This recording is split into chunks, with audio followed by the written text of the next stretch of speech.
HOA cops pulled a gun on my wife, not knowing she trains Navy CLS before we dive in this story. Hit the comments and tell us your city or country. Let's see how far this story reaches.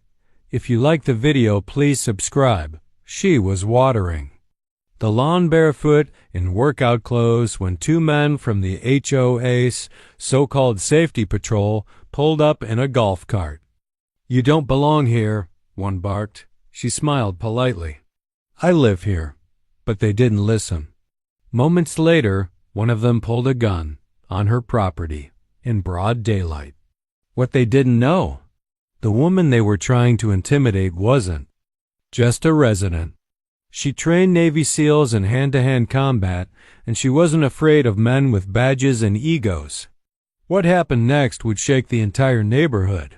Watch until the end. Jessica Price, 25, had recently moved into the neighborhood with her husband Marcus.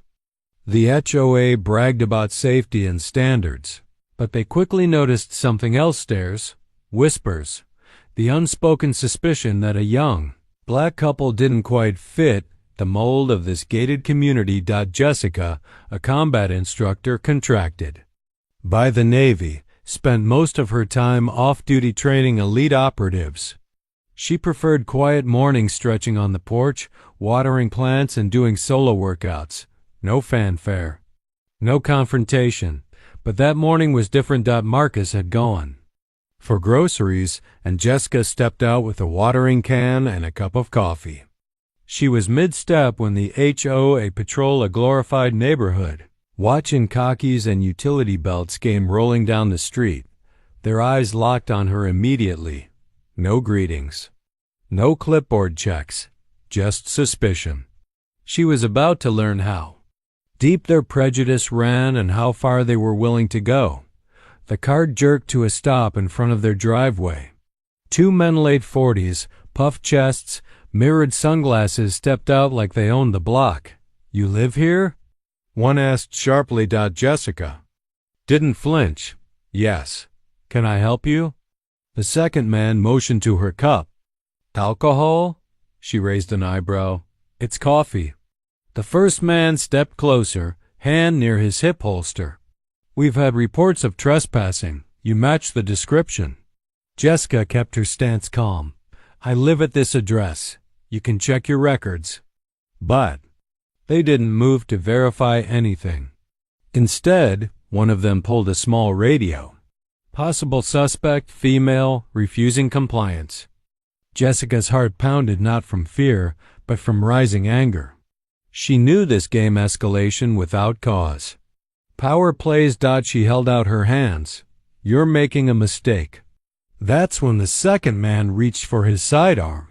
"Ma'am, I'm going to need you to get on the ground." Jessica's training kicked in.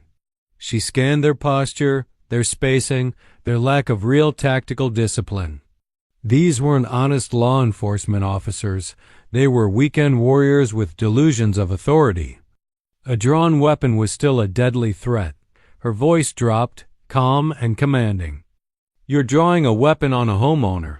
That's felony intimidation with a firearm." The men froze. That tone, that precision. It didn't match the image they had in their heads. Jessica took one slow step forward and everything began to unravel. Before they could react, Jessica pivoted. In a single blur of motion, she disarmed the man with the gun and swept his legs from under him. He hit the ground hard, stunned. The second man reached for his radio, but she stepped in, twisted his wrist, and yanked it free. Both men were down. In less than 10 seconds, disarmed, disoriented, and humiliated, Jessica tossed the gun away safely and stood over them. "You should have asked my name before pulling a weapon." Neighbors came out, phones filming. Marcus returned just in time to see his wife standing like a warrior on their front lawn. Police were called not by the patrol, but by Jessica. And when the real authorities arrived, it was her credentials that carried the most weight. Because not only did she live here, she trained the very people these men would never qualify to stand beside. The HOA officers were suspended immediately. Jessica filed a formal complaint, and an investigation was opened into the HOA's patrol protocols. The story didn't end there. Word spread. People who had silently questioned Jessica and Marcus's presence began to realize just how deeply rooted their biases were.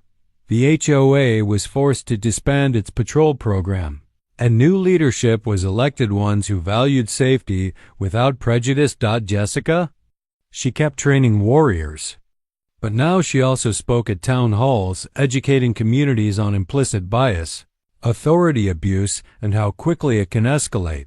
Because if a respected combat instructor on her property could be threatened at gunpoint for watering her plants, then what hope did others have?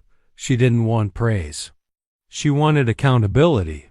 If you enjoyed this story and found it thought-provoking, don't forget to like, share, and subscribe for more powerful narratives. Let us know your thoughts in the comments. Take care.